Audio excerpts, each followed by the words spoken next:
Thanks so much for joining us on Temple University's Green Commute. I'm Sally Burtnick. And I'm Aaliyah Dixon. Today we'll be talking about commuting, polluting, and everything in between. To start off the hour, we will be joined by our statistics analyst, Josh O. Josh is going to enlighten us to the commuting behaviors, good or bad, of the Temple community. Josh?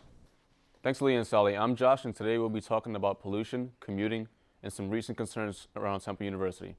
According to the TU Transportation Report, most commuting students and faculty drive by themselves instead of carpooling.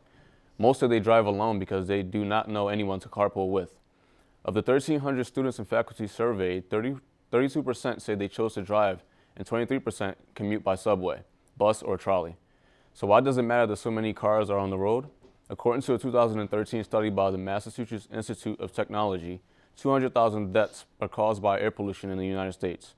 The most common cause of death from air pollution are emissions from cars and other vehicles. We'll be back in the next hour with a closer look at the effects of air pollution on wildlife. For now, I'm Josh O. Let's get back to Aaliyah and Sally at the news desk. Thanks, Josh, for that insight into Temple's transportation habits and their impact on the United States. Next, we're going to be taking a look at commuters around the globe. Aaliyah? Globally, the use of public transportation has helped to alleviate traffic jams and decrease the incidence of road rage. But you may be wondering, which metro railway system is the most productive and lucrative in the world? The public transportation system in Hong Kong, known as the Mass Transit Railway, provides ridership to 7 million passengers daily, while allowing free access to Wi-Fi in 42 stations. Hong Kong lacks suburbs, which creates a strong incentive for everyone to use this railway system. On average, 6 out of every 100 vehicles in Hong Kong are used for personal use, while in the United States, the number is closer to 70. MTR trains boast a 99.9% on-time arrival rate with extremely cheap fare for its riders. This system operates about 20 hours a day and brought in $5.2 million in revenue last year. From Asia to Europe, the Siemens Green City Index is an association which scores the world's greenest, most sustainable metropolitan areas.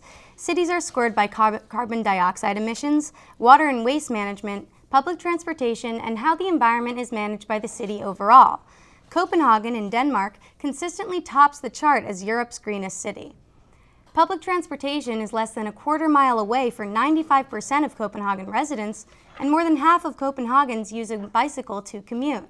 The city government has invested heavily in a project called the Green Path, which is a 9-kilometer-long pedestrian and cyclist trail. The Green Path is adorned with parks, playgrounds, gardens, and natural beauty along the way, which makes the commute much more pleasant than highway gridlock. Copenhagen's carbon dioxide emissions are among the lowest for a city of its size, and the people who live there take great care to conserve electricity and support recycling and composting. An environmentally passionate native of Copenhagen tells the BBC, "Danes see nature as a sacred haven, and we want to keep it that way." Paris is also trying to maintain itself as a sacred haven, going so far as to momentarily ban non-eco-friendly vehicles from the roads. Cars with license plates ending in even numbers were prohibited from driving last Monday when the air quality levels crowned Paris the most polluted city in the world.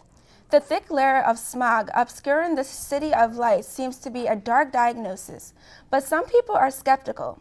The head of the Air Paris, which monitors France's air quality, says that the dry weather is to blame for the brief spike in pollution. Regardless of the cause of pollution, the Paris Metro and other public transportation were free during the ban. I sure wish that substance was free. I know, as a struggling college student, I would not mind that at all. Speaking of which, our street correspondent T is on campus talking to some students about their daily commute. T? Thank you, Aaliyah.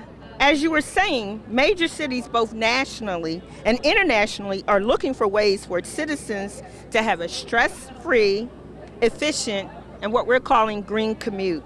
And recent reports say that Philadelphia has now climbed to number 20 on the worst commute list. And we're out here today talking with Temple University students and staff, asking them the question, how do you commute? And we're with Nicole. Nicole, how do you commute? I take the SEPTA regional line. I am only 45 minutes away, so it makes more sense for me to take the more green, efficient way and commute rather than drive. It's more efficient when it comes to gas, and it's definitely better for the environment, and it's cheaper and it takes less time to get here. I actually take two types of transportation. I take the 11 trolley from Darby to 15th Street, and then I take the Broad Street line here. I commute by riding my bike. This little motor guy right here. It gets me where I need to go anytime. Well, how do you feel about your commute?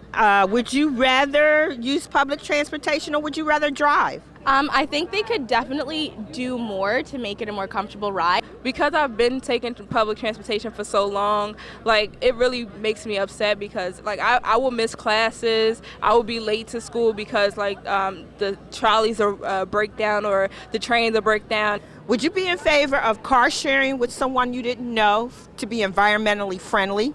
I think we're coming to a time where we see that more often. I've seen people take Ubers to parties or to other places with people they don't necessarily know just because it's cheaper, it makes more sense, and you can split the cost. Environmentally friendly, I'm cool with that, but not no stranger. No, this ain't no bus now. I'm actually a big fan and supporter of carpooling. All right, so there you have it, Aaliyah. Back to you in the studio. We have a green commuter here. Thank you so much for joining us today. We hope you'll think about making your commute a little greener. I'm Aaliyah Dixon. And I'm Sally Burtnick. Have a good night.